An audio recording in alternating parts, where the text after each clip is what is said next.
มันจะแงบนะฮะมันจับบ่ได้เนี่ยเอาใส่เกิบนะใช่มันจับเกิบนี่ดิจับนะพี่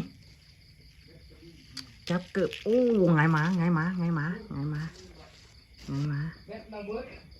ไงหมาไงหมาแงบแงบแงบอุ้ยจับนะพี่ใส่ไฟใส่จับนะ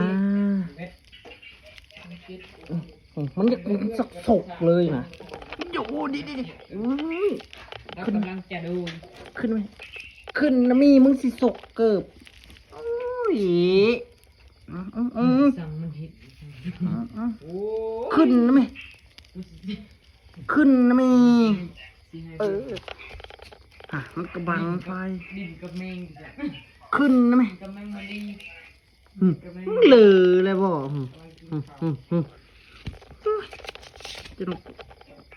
จะหึนใส่อีกจุ้งเลย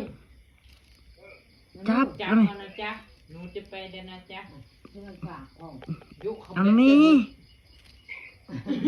ดิตายแล้วแมงมาลีจีหัวกินก้น